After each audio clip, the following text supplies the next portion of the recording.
그런 비유를 들 수 있겠는데, 코페르니쿠스가 지동설을 주장했잖아요. 지동설이 옳다는 것은 우리 모두가 알고 있죠. 근데 코페르니쿠스가 원래 주장했었던 그 내용 그대로의 지동설이 옳은 건 아닙니다. 심지어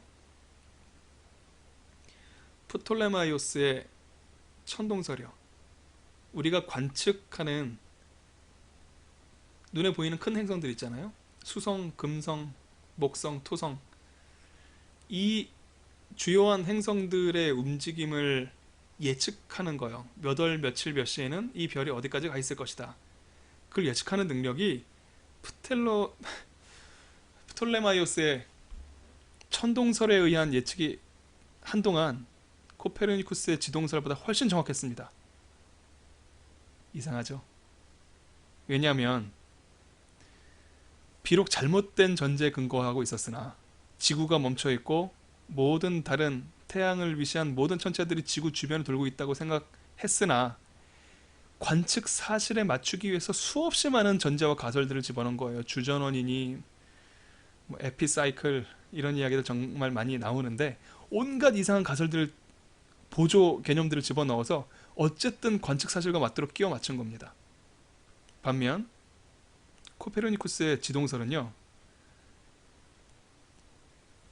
행성들의 궤도를 원궤도라고 생각했어요. 훨씬 단순하고 명쾌하고 우아하니까 박수 받았죠. 하지만 타원궤도인 행성의 궤도를 원궤도라고 적어놓는 바람에 대략적으로는 맞췄으나 몇 월 며칠 몇 시에 수성이 어디가 있을 것이다 라는 예측치가 프톨레마이오스의 천동설의 예측치보다 오차가 더 컸어요. 비슷한데 어쨌든 경향성은 규칙적으로 보여주는데 관측치 오차가 더 컸습니다. 원형 궤도라고 생각했기 때문에. 그 이후에 케플러가 행성의 궤도가 타원 궤도를 돈다는 사실을 밝히고 나서는 더 이상 천동설은 지동설의 정확한 예측을 따라올 수 없게 됐죠. 하고 드리고 싶은 말씀은 뭐냐면, 잘못된 가정에 서 있더라도 수없이 많은 가설과 전제를 끼워 넣어서 현재를 설명하는 데는 더 적합한 상태라는 겁니다. 팔레이 태도가요.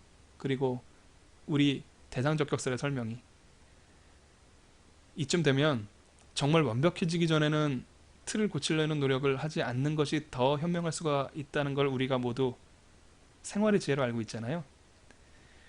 그런 의미에서 고치려는 시도는 하지 않을 거예요. 여러분들이 만약에 시험 문제를 풀게 되면 대상적격에 의해서 푸는 것이 가장 빨리 풀 수 있습니다. 가장 스피디한 답안 작성할 수 있어요. 하지만 일단 정확하게 따지고 들면 무엇이 맞는지를 말씀드릴게요. 그림을 한번 보십시오. 여기에 독일의 망령이라고 적어뒀는데 그 아래는 코끼리의 망령이라고 적어놨어요. 이 독일식 체계를 제가 설명해 놓은 이 흐름도이고요.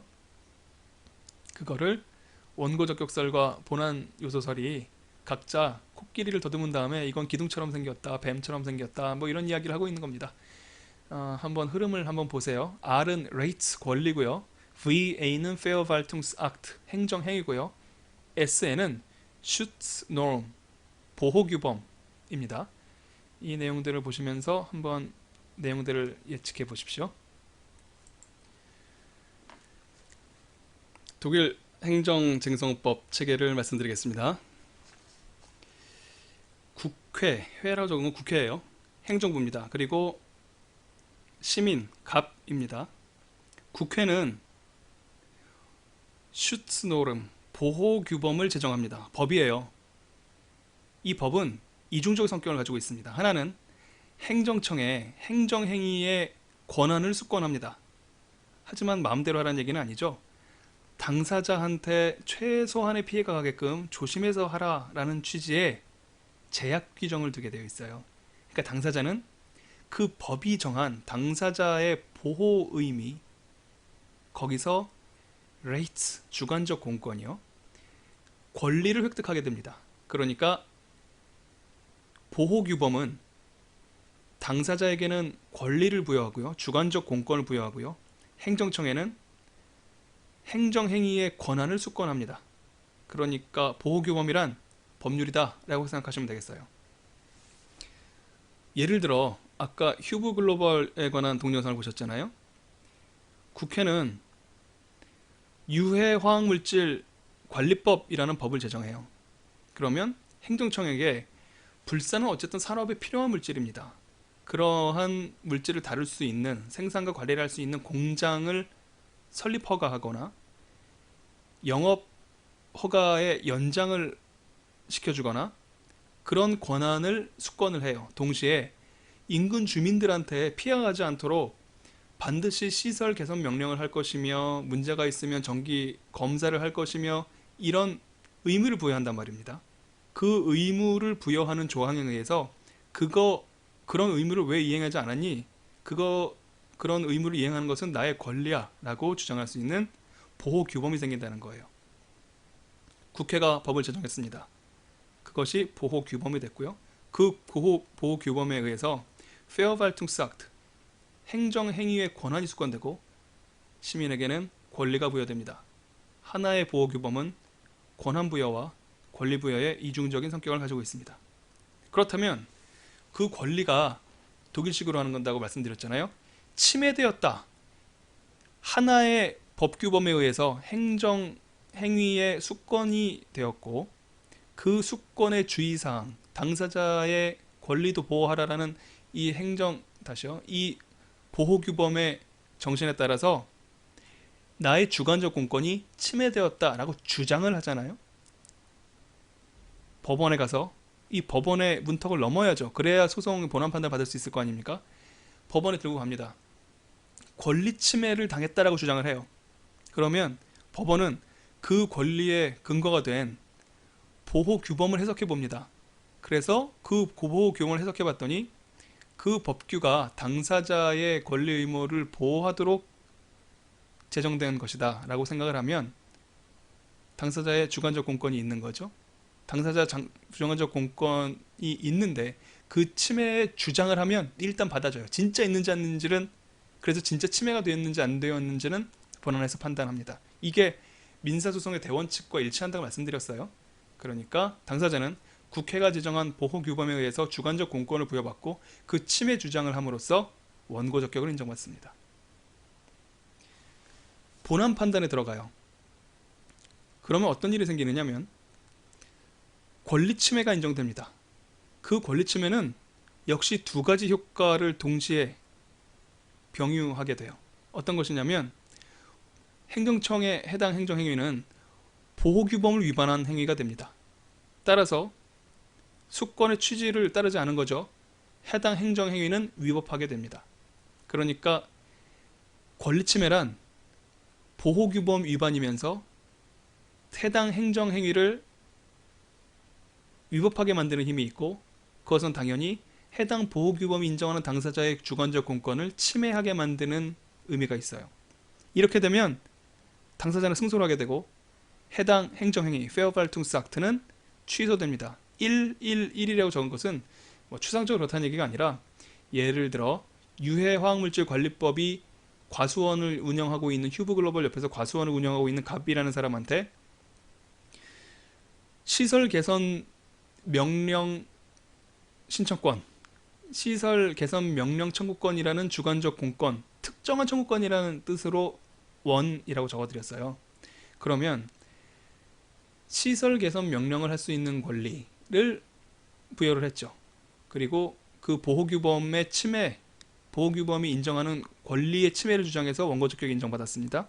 그래서 본안에서 실제로 그런 권리 침해가 있다라는 것이 확인되면 보호규범을 위반하고 위반이 인정되고, 그것은 동시에 당사자의 권리 침해이자 해당 행정행위 위법이라는 법률 효과를 가져온다. 이게 아주 정교하게 짜여져 있는 독일 행정소송법의 체계예요. 그렇다면 이걸 가지고 다시 한번 찾아볼게요. 원고 적격설. 독일 행정소송 구조에 따라 신청권은 원고 적격 요소라는 견해이다. 신청권이 권리라면 권리 침해는, 권리를 침해 주장하는 것, 권리에 관계된 어떤 것은 원고 적격 요소라고 생각을 한 거예요. 어쨌든 이 사람들이 하는 말의 중요한 핵심은 뭐냐면 대상 적격 요소가 아니라고요. 행정소송법 2조 1항 1호 때문에 행정행위, 처분에 신청을 했는데 거절당하면 당연히 처분입니다. 그렇게 읽힙니다. 그게 원고 적격설의 주장이에요. 신청권이라는 것을 이야기를 했는데 그거는 침해된 권리가 있다는 이야기니까 권리 어쩌고 하는 것은 원고 적격 요소라고요. 원래 대상 적격과 원고 적격은 그렇게 구별되는 거거든요. 대상 적격은 해당 행위의 성질입니다. 해당 행정작용의 성질이 당사자의 권리 의무에 영향이 있는가? 해당 작용은 가불 병정 전 국민 어느 누구에게나 발령될 수 있는 거잖아요. 그러니까 그 해당 작용 어느 누구에게나 발령될 수 있는 그 행위 자체의 성질을 대상 적격에서 따져요. 그래서 전혀 권리 의무에 영향이 없는 일들, 이런 것들을 걸러내기 위한 것이 대상 적격입니다. 원고 적격은 그게 너랑 무슨 상관인데? 라는 질문에 대답하는 것이 원고 적격이에요. 그게 해당 행정작용이 권리 의무에 영향이 있다 손 쳐도 누군가한테 권리 의무에 영향을 미칠지언정 너하고는 상관없잖아. 왜 갑을 징집했는데 네가 취소 소송을 제기하는 거야? 너랑 상관없잖아. 이게 원고 적격이에요. 왜냐하면 당사자가 정당한 시기에 징집당할 권리를 칭해받았다고 주장을 해야 될 텐데 그건 갑이 주장할 일이지 을이 주장할 일이 아니잖아요. 왜 내 친구를 잡아가느냐라고 주장을 하면 각하당합니다. 그런 의미에서 권리 어쩌고 하는 것들은 원고 적격에서 따질 일이라는 거죠. 더 중요한 얘기는 대상 적격을 신청권 가지고 제한하지 말라고요. 그냥 처분 신청을 했으면 그냥 대상 적격 인정된다 라고 주장해야 된다고 그것에 한해서는 옳은 말씀하신 거예요. 그랬더니 신청권은 권리적 요소여서 신청권을 침해받은 자는 법률상 이익을 침해받은 것이고 12조 1문의 법률상 이익을 얘기하는 겁니다. 따라서 원고 적격 요소이다 라는 주장이에요. 거부 행위가 처분에 해당하는지 여부는 그냥 2조 1항 1호를 허심탄회하게 들여다보면 처분도 맞는 것 같은데 그렇게 보인다고 말씀드렸었잖아요. 그것이 바로 원고 적격설이라고 말씀을 드리는 겁니다.